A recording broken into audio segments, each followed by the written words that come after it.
Hi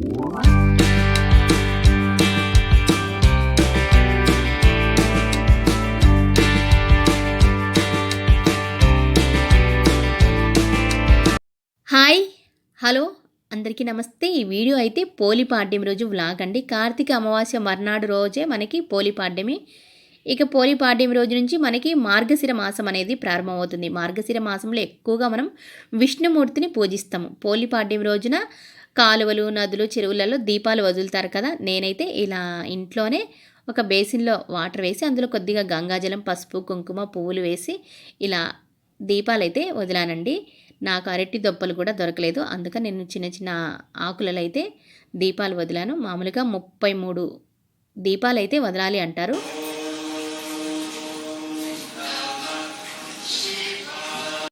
Karthika మాసం అయిపోతూనే మనకి గుర్తొచ్చేది పోలీస్ వర్గం. పోలీస్ వర్గం కథ గురించి అయితే నేను ఇక్కడ బ్రీఫ్గా చెప్పడానికి ట్రై చేస్తాను. నాకు తెలిసినంత వరకు ఒక ఉమ్మడి కుటుంబంలో 5 కోడలలో పోలి అనే మహిళ చివరి కోడలు, అంటే చిన్న కోడలు. తనకి చిన్నప్పటి నుంచి పూజలన్నా, వ్రతాలన్నా చాలా ఆసక్తి. అయితే వాళ్ళ అత్తగారు ఆమెను చూసి అసలు ఈర్ష్యపడేదనమాట. పూజలు చేయటంలో తనను మించిన భక్తురాలు ఎవరూ లేరని, ఆచారాలను పాటించే హక్కు తనకే ఉందని అహంభావం ఉండేది వాళ్ళ అత్తగారికి. అందుకని కార్తీక మాసంలో చిన్న కోడలు మినహా మిగతా కోడలని నదికి తీసుకెళ్ళి అక్కడ వాళ్ళతో కలిసి దీపాలు వెలిగించి ఇంటికొచ్చేది. తాను దీపం పెట్టి వచ్చేలోపుగా చిన్న కోడలు తనకంటే ముందుగా దీపారాధన చేస్తుందేమో అనేసి ముందుగానే ఇంట్లో నుంచి అన్ని పూజా సామాన్లు తన వెంట నదికి తీసుకుని వెళ్ళేది. కానీ పోలి దీపం పెట్టకుండా అత్తగారు ఎన్ని ప్రయత్నాలు చేసినా అవి మాత్రం ఫలించలేదు. పెరటిలోని పత్తి చెట్టు నుండి పత్తిని తీసి దానితో ఒత్తిని చేసి కవ్వానికి ఉన్న వెన్నను తీసి ఆ ఒత్తికి రాసి దీపం వెలిగించేది ప్రతిరోజు పోలి. దీపం కూడా ఎవరికీ కనిపించకుండా ఒక బుట్టను బోర్లించి ఉంచేదనమాట. కార్తీక మాసం అంతా ఇలా నిర్విఘ్నామంగా దీపాలు వెలిగించింది పోలి. ఆఖరి రోజైన అమావాస్య రానే వచ్చింది. ఆ రోజు ఇంకా నదీ స్నానం చేసి దీపారాధన చేసేందుకు బయలుదేరింది అత్తగారు. వెళ్తూ వెళ్తూ పోలికి ఇంకా ఎక్కడ లేని పనులన్నీ అప్పచెప్పిందనమాట. పోలికి దీపం పెట్టే తీరిక లేకుండా అత్తగారు పనులన్నీ అప్పచెప్పింది. అయినప్పటికీ పోలి ఎప్పట్లాగే ఇంటి పనులన్నీ ముగించుకొని దీపాన్ని అయితే వెలిగించింది. ఇలా ఎన్ని ఆటంకాలు ఎదురైనా నిర్మలమైన భక్తితో అందుబాటులో ఉన్న పూజా సామాగ్రితో తనను పూజించిన పోలి భక్తికి మెచ్చి పుష్పక విమానాన్ని పంపుతారు దేవతలు. ఊరి జనమంతా చూస్తుండానే పోలి స్వర్గానికి వెళ్ళిందనమాట. అలా అత్తగారు ఎన్ని కష్టాలు పెట్టినప్పటికీ పోలి అనేది నిర్విఘ్నామంగా పూజలు చేసి స్వర్గానికి వెళ్ళింది. ఇక్కడైతే నేను కథను బ్రీఫ్గా అయితే చెప్పాను. పూర్తిగా చెప్తే ఇంకా లెంతీగా ఉంటుంది, ఇంకా ఎక్కువగా వస్తుందని నేనైతే ఇక్కడ బ్రీఫ్గా చెప్పాను అనమాట. మనము అన్నీ ఉన్నప్పటికీ ఏవో సాకులు చెప్తూ మనం దీపాలు వెలిగించుకోవటానికి తీరిక లేదు అది ఇదని సాకులు చెప్తుంటాం కదా. పోలి మరి తనకి ఎటువంటి పూజా సామాగ్రి లేకపోయినప్పటికీ ఎంత బాగా పూజలు చేసింది. అందుకే మనం మార్గశిర పాడ్యమి నాడు మనం అరటి దొప్పలలో దీపాలు వెలిగించి పోలిని స్వర్గానికి పంపుతూ నీటిలో వదులుతామన్నమాట. అలాగే మనకి కూడా పసుపు కుంకుమలు ఇవ్వాలని, మనకి స్వర్గప్రాప్తి కలగాలని కోరుకుంటూ పోలి పాడ్యమిని మనం జరుపుకుంటాం. పోలి స్వర్గం రోజు నీటిలో దీపాలు వదిలి పూజ చేసుకొని పోలి స్వర్గం కథ చదువుకోవాలి అంటారు. ఇంక ఇవాళ బ్రేక్ఫాస్ట్కి అయితే దోశ చేస్తున్నాను. ఇంక ఇవాళ త్వరగా బ్రేక్ఫాస్ట్ చేసి బయటికి వెళ్ళే పని అంటే ఇవాళ చిన్న ఫంక్షన్ ఉందన్నమాట. ఆ ఫంక్షన్కి అయితే వెళ్ళాలి. అందుకని త్వరగా టిఫిన్ పని అయిపోతే బాగుంటుంది కదా అని దోశ అయితే వేస్తున్నానండి. దోశ పిండి కోసం నేను బియ్యాన్ని గ్రైండర్లో వేసే ముందు కొద్దిగా అయితే అటుకులు నానబెట్టి వేస్తాను ఇందులో. అప్పుడు మనకి దోశ కలర్ అనేది బాగా ఉంటుంది, అలాగే క్రిస్పీగా కూడా వస్తుంది. అయితే గ్రైండర్లో దోశ బాట పట్టిన తర్వాత నేను ఒక గంట బయట ఉంచి ఇంకా మిగతా పిండి అంతా కూడా ఫ్రిడ్జ్లో పెట్టేస్తాను. అప్పుడు పుల్లగా కాకుండా ఉంటుంది. ఒక 2-3 రోజులు అలా అయితే దోశ బాట ఫ్రిడ్జ్లో పెడతాను. ఇంకా ఎక్కువ రోజులు అయితే వాడను. ఇక్కడ చట్నీ అయితే 3 రోజులు అయిందండి ఈ చట్నీ పెట్టి. అంటే ఇది క్యాలీఫ్లవర్ చట్నీ. 3 రోజుల తర్వాత టేస్ట్ కొంచెం చూసి ఉప్పు అది సరిపోయిందా లేదా, ఇంకా ఏమన్నా పడుతుందా, ఆయిల్ సరిపోయిందా లేదా అని చూద్దామని ఇవాళైతే ఓపెన్ చేస్తున్నాను. 3 రోజుల క్రితం ఈ చట్నీ అయితే పెట్టాను. టేస్ట్ అయితే బాగుంటుందండి. మామూలుగా మనం రెగ్యులర్గా చేసుకునే మామిడికాయ, టమాటోకాయ, అల్లం, ఉసిరి చట్నీ ఇలాంటివి కాకుండా క్యాలీఫ్లవర్ చట్నీ అన్నంలోకి చాలా బాగుంటుంది. ఒకసారి ఎవరికైనా అవసరమైతే చేసుకోండి. నేను చేసిన విధానం అనేది ఇక్కడ యాడ్ చేస్తాను. ఇది 3 రోజుల కిందట చేశాను.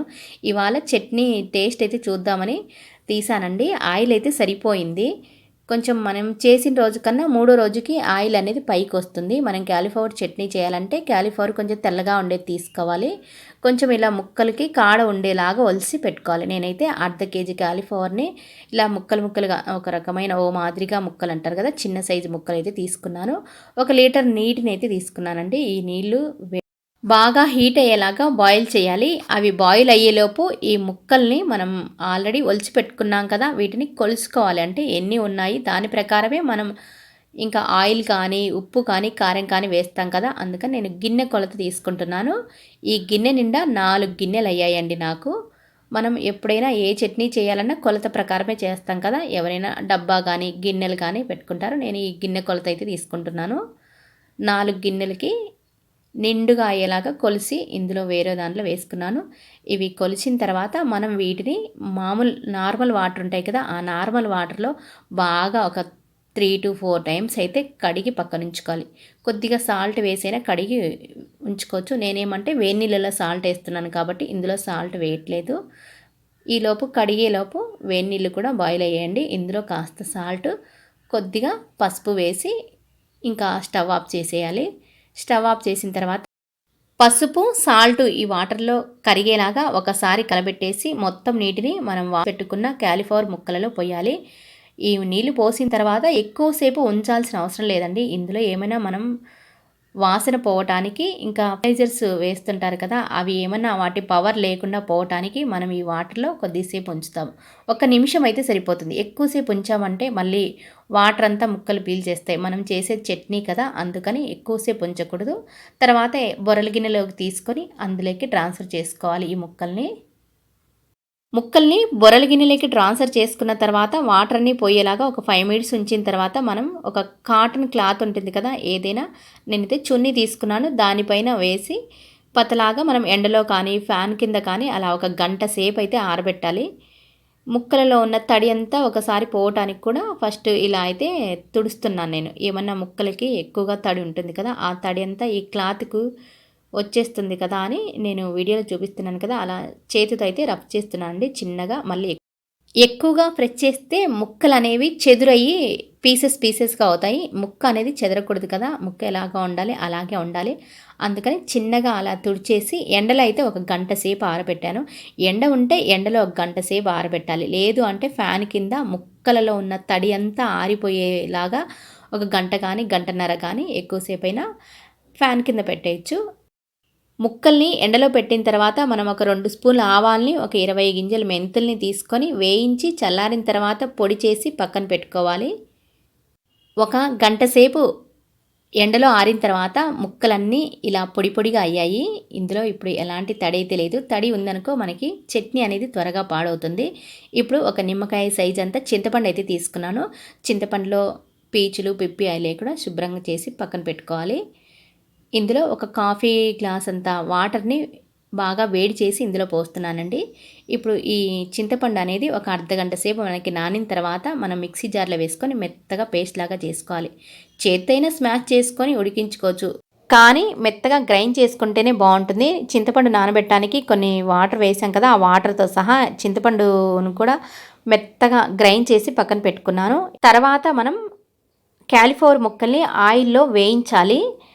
ఆయిల్ ఎంత తీసుకోవాలంటే నేను 4 కప్పులు క్యాలీఫ్లవర్ ముక్కలు తీసుకున్నాను, అందుకని 2 కప్పులు ఆయిల్ అయితే తీసుకున్నాను. ఆయిల్ హీట్ ఎక్కిన తర్వాత క్యాలీఫ్లవర్ ముక్కలు కొద్దిగా ఇందులో వేసి వేయించుకోవాలి. 1 నిమిషం పాటు వేయిస్తే సరిపోతుందండి, ఎక్కువగా వేయించాల్సిన అవసరం లేదు. ఇందులో ఏమైనా వాటర్ ఉంటుందేమో, ఆ వాటర్ పోయేంత వరకు మాత్రం వేయిస్తే సరిపోతుంది. అందుకని 1 నిమిషం పాటు జస్ట్ అలా వేయించి మరొక గిన్నెలోకి ట్రాన్స్ఫర్ చేసుకుంటే సరిపోతుంది. అన్నీ ఒకేసారి వేసి వేయించకుండా కొద్దిగా వేయిస్తే బాగుంటుంది. క్యాలీఫ్లవర్ ముక్కలన్నిటినీ వేయించి పక్కన పెట్టుకున్న తర్వాత మనకి ప్యాన్లో ఇంకా ఆయిల్ మిగిలి ఉంటుంది. ఆ ఆయిల్లో ఒక 2 స్పూన్ల శనగపప్పును, పొట్టు ఒలిచి పెట్టుకున్న 10 వెల్లుల్లి రెబ్బలను వేసి దోరగా వేగిన తర్వాత 1 స్పూను పోపు గింజలు వేసి వేగిన తర్వాత మనం ముందుగా చింతపండు పులుసుని రెడీ చేసి పెట్టుకున్నాం కదా, ఆ పేస్ట్ని ఇందులో వేసి తర్వాత ఇందులో కొద్దిగా పసుపును కూడా యాడ్ చేసి మొత్తం ఆయిల్ చింతపండు మొత్తం మిక్స్ అయ్యేలాగా ఒకసారి కలపెట్టాలి. కలపెట్టిన తర్వాత ఒక 10 నుంచి 20 కరివేపాకు రెమ్మలను అయితే ఇందులో వేశాను. కరివేపాకు అనేది ఆప్షనల్ అండి, వేసుకుంటే బాగుంటుంది. చింతపండులో ఉన్నటువంటి వాటర్ అంతా పోయి ఆయిల్ సపరేట్ అయ్యేలాగా ఒక 10 to 15 మినిట్స్ వరకు మనం ఈ పులుసు అంతా ఉడికించుకుంటే సరిపోతుంది. పూర్తిగా ఉడికిన తర్వాత స్టవ్ ఆఫ్ చేసి ఈ మిశ్రమాన్ని మొత్తం పూర్తిగా చల్లారనివ్వాలి. చల్లారిన తర్వాత మనం ఇంకా ఇప్పుడు మనం ముందుగా పొడి చేసి పెట్టుకున్న ఆవ పిండిని ఇందులో వేసి ఇది మొత్తం కలిసేలాగా గెరిటితో ఒకసారి కలపెట్టాలి. ఆ తర్వాత కారం అయితే ఇంకా మనం ఏ గిన్నెతో అయితే మనం ముక్కలు తీసుకున్నామో అదే గిన్నె కొలత ప్రకారం 3/4 కారం తీసుకున్నాను. మాది కొంచెం కారమే, అందుకని 3/4 కారం తీసుకున్నానండి. సాల్ట్ కూడా అంతే, ఏ కప్పుతో అయితే మనం ముక్కలు తీసుకున్నామో అదే ముక్కతో 3/4 సాల్ట్ అనేది నేను కల్లుప్పుని దంచి ఇందులో వేసానండి. అందుకని కొంచెం కొలత అనేది తక్కువగా కనిపిస్తుంది. మనం ఏ గిన్నెతో తీసుకున్నామో ఆ గిన్నెతో కొలత తీసుకొని దంచి ఇందులో వేస్తున్నాను. ఇదంతా మొత్తం మిక్స్ అయ్యేలాగా ఒకసారి కలబెట్టేశాను. బాగా మిక్స్ అయ్యేలాగా కలిపిన తర్వాత మనం ఇందులో ముక్కలు వేసి మళ్ళీ కూడా ఈ ముక్కలకి ఈ కారం, పులుసు, ఉప్పు ఇది ఉంది కదా, ఈ మిశ్రమం ఇదంతా కలిసేలాగా బాగా మిక్స్ చేయాలండి. మనకి ఇప్పుడు ఆయిల్ అనేది కనిపించదు, కానీ ఒక 2-3 రోజులకు అనేది ఆయిల్ అనేది పైకి వస్తుందండి. చట్నీ మా అత్తయ్య కలుపుతుందండి. మా ఇంట్లో ఎక్కువగా చట్నీలు అనేది మా అత్తయ్య చేస్తుంది. ఎందుకంటే వాళ్ళకి అనుభవం ఉంది కాబట్టి ఉప్పు, కారం ఎంత యాడ్ చేయాలి అనేది తెలుస్తుంది. తను కలబెట్టేస్తుంది మొత్తము. తర్వాత ఈ జార్లోకైతే ట్రాన్స్ఫర్ చేశాను చట్నీని. మనం ఎప్పుడైనా చట్నీలు ఇలా గ్లాస్ జార్లు కానీ లేదా మనకి జాడీలు ఉంటాయి కదా, జాడీలలో స్టోర్ చేసుకుంటే మంచిది. చట్నీలు కూడా ఎక్కువ రోజులు నిల్వ ఉంచాం మేము, కొద్దిగా చేసుకుంటాం. ఒక మామిడికాయ చట్నీ అయితేనే చాలా రోజులు నిల్వ పెట్టుకుంటాం. మిగతా ఏ చట్నీలు చేసినా కొద్దిగానే చేస్తాము, త్వరగా అయిపోయేలాగా. ఎక్కువ రోజులు నిల్వ ఉంచిన చట్నీలు తినటం అనేది హెల్త్కి కూడా మంచిది కాదు. ఈ చట్నీ అయితే మనం బయట ఉంచితే కాలీఫ్లవర్ చట్నీ 15 days అయితే ఉంటుందండి. ఫ్రిడ్జ్లో పెట్టుకుంటే కనుక 1 నుంచి 2 నెలల వరకు మనం తడి తగలకుండా జాగ్రత్తగా చూసుకుంటే 2 నెలల వరకు నిల్వ ఉంటుంది చట్నీ. ముక్కలకి పులుపు పట్టుకున్న తర్వాత టేస్ట్ అయితే బాగుంటుంది. 3 daysకి ఆ పులుపు, ఉప్పు, కారం అనేది ముక్కలకి పట్టుకుంటుంది. అప్పుడు టేస్ట్ బాగుంటుంది చట్నీ. అన్నంలోకైతే ఈ చట్నీ చాలా బాగుంటుందండి. వట్టి చట్నీతోనే అన్నం మొత్తం తినేయొచ్చు. పప్పు కాంబినేషన్లో కలుపుకున్నా కానీ చాలా అంటే చాలా బాగుంటుంది టేస్టు. ఒకసారి మీకు అవసరమైతే కనుక ట్రై చేయండి, బాగుంటుంది.